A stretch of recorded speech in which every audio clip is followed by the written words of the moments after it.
তেল দিলাম। পটলগুলোকে আজকে দই পটল করব। পটলগুলোকে অল্প অল্প খোসা রেখে কেটে রেখেছি আর ভিতর দিয়ে একটু ফাঁকা করে নিয়েছি। প্রত্যেক এই যে টক দই, আর এতে আছে কাঁচা পাকা লঙ্কা, আদা, পোস্ত আর দুটো কাজু বাদাম। এটা বেটে নেব। ও চাল মগজ আছে, পোস্ত আছে, কাজু বাদাম আছে, আদা আর লঙ্কা। ও কিশমিশ দুটো একটা কিশমিশ আছে। হয়ে গেছে, পটলগুলো ভেজে নেব।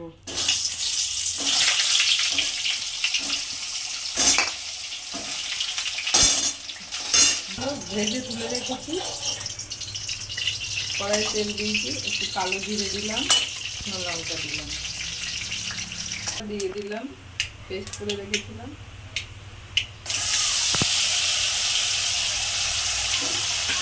দিয়ে দিলাম মিক্সারের বাটিটা দিয়ে। আছে এতে কাজু, চালমগজ, পোস্ত, অল্প একটু কিশমিশ, আদা আর লঙ্কা। ভুলেই যাই বল। আমি লবণ দিলাম, হলুদ দিলাম, একটু চিনি দিলাম।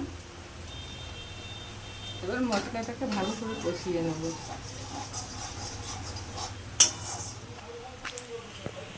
একটু টক দই ফাটিয়ে রেখেছিলাম, দিয়ে দিলাম, একটু জল দিলাম।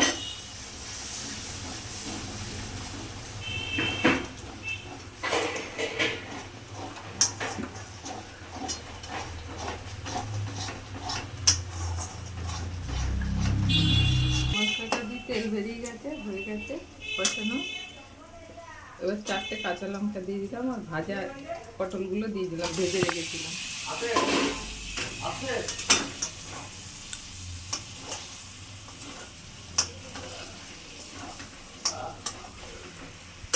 একটু জল দিলাম।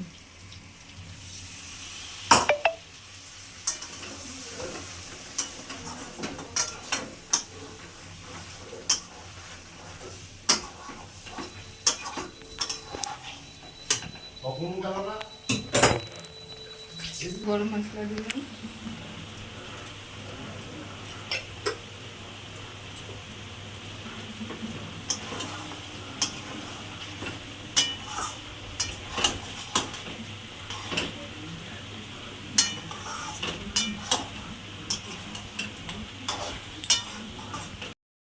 পটল এবার নামিয়ে দিচ্ছি। নিরামিষ দই পটল।